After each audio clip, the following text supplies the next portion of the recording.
Hello बच्चों, let's read the questions. When the membrane is at resting potential, the concentration of option A sodium and potassium ion is higher on inside of its membrane. Option B sodium and potassium ion is higher on its or of its membrane, and option C sodium ion is higher of it the on its inside and of its membrane, and potassium ion is higher on side the membrane.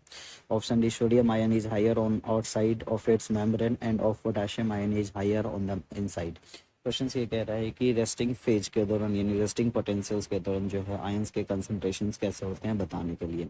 तो सबसे पहले इसके की concept को समझते हैं और इसके की कॉन्सेप्ट है इम्पल्स ट्रांसमिशन.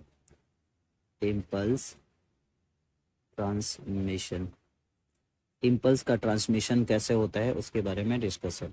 सबसे पहले हम लोग जानते हैं कि जो न्यूरॉन हो एक्साइटेबल सेल्स होता है. जानते हैं neuron is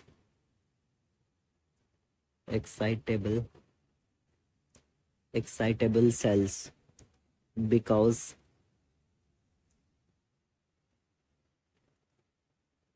membrane are in polarized state. Membrane are in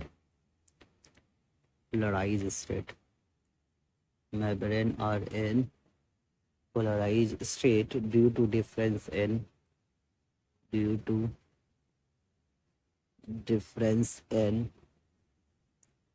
ion concentrations.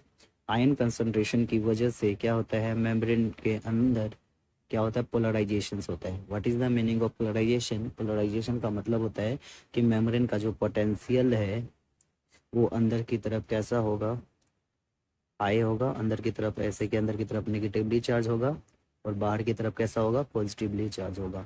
इसका मेन रीज़न जो है कि जो इनसाइड द मेम्ब्रेन है, मेम्ब्रेन के इनसाइड और आउटसाइड आयन की वजह से. आउटसाइड जो है हमारा मेम्ब्रेन का कौन सा आयन अधिक है, सोडियम आयन हाई है. और जो इनसाइड है मेम्ब्रेन का, इनसाइड द मेम्ब्रेन हमारा पोटेशियम आयन हाई है. यानी जो हमारा आंसर होगा, हमारा answer is option number D. Option D is our final answer. और according to option D is sodium ion is higher on the outside of its membrane and the potassium ion is higher on it inside the membrane. Hope you understood it well. Best of luck.